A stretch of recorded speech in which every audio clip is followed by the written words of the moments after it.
Canada की security agency CSIS Canadian security intelligence service ने हाल ही में चौंकाने वाली रिपोर्ट जारी की है। इस रिपोर्ट में पहली बार खालिस्तानी आतंकवादी की भूमिका को कनाडा ने स्वीकार किया है, लेकिन इसके साथ ही भारत पर कनाडा की आंतरिक राजनीति में हस्तक्षेप का भी आरोप लगाया है। इस रिपोर्ट में कनाडा की खुफिया एजेंसी ने इस बात का जिक्र किया है कि भारत के साथ साथ चाइना, रसिया, ईरान और पाकिस्तान भी कनाडा की आंतरिक राजनीति में हस्तक्षेप करने की कोशिश कर रहे हैं, वहां की पॉलिसी मेकिंग को प्रभावित करने का प्रयास कर रहे हैं। अब CSIS का कहना है कि भारत कनाडा की नीतियों को अपने पक्ष में मोड़ने के लिए वहां मौजूद प्रॉक्सी एजेंट का इस्तेमाल करता है और ये बात खासकर खालिस्तानियों के संदर्भ में कही गई है। इस रिपोर्ट की सबसे महत्वपूर्ण बात यह है कि कनाडा ने पहली बार इस बात को स्वीकार किया है कि वहां के खालिस्तानी आतंकवादी उसकी जमीन का उपयोग भारत में आतंकवाद फैलाने के लिए, भारत में हिंसा फैलाने के लिए कर रहे हैं। इस रिपोर्ट में एक बात तो स्पष्ट हो चुकी है कि आखिरकार कनाडा ने उस बात को स्वीकार कर लिया है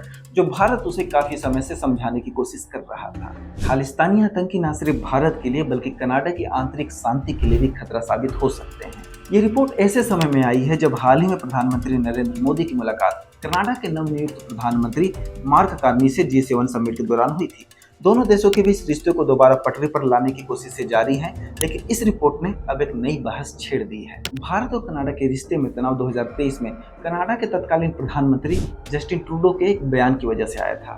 उस समय कनाडा के प्रधानमंत्री रहे जस्टिन ट्रूडो ने यह बयान दिया था कि खालिस्तानी आतंकी हरदीप सिंह निज्जर की हत्या में भारत का हाथ है। हालांकि भारत ने इसे बेबुनियाद आरोप करार दिया था। इसके बाद दोनों देशों के रिश्तों में भारी तनाव आ गया था और अभी G7 समिट में दोनों देशों के बीच तनाव कम होने की कोशिशें की जा रही है। CSIS की रिपोर्ट कई परतें खोलती है। इस रिपोर्ट में आखिरकार कनाडा ने इस बात को एक्सेप्ट तो किया है कि वहां पर रह रहे खालिस्तानी आतंकी कनाडा की जमीन का उपयोग भारत के खिलाफ गतिविधियों में कर रहे हैं, लेकिन दूसरी तरफ कनाडा की एजेंसी भारत पर हस्तक्षेप का आरोप भी लगाती है।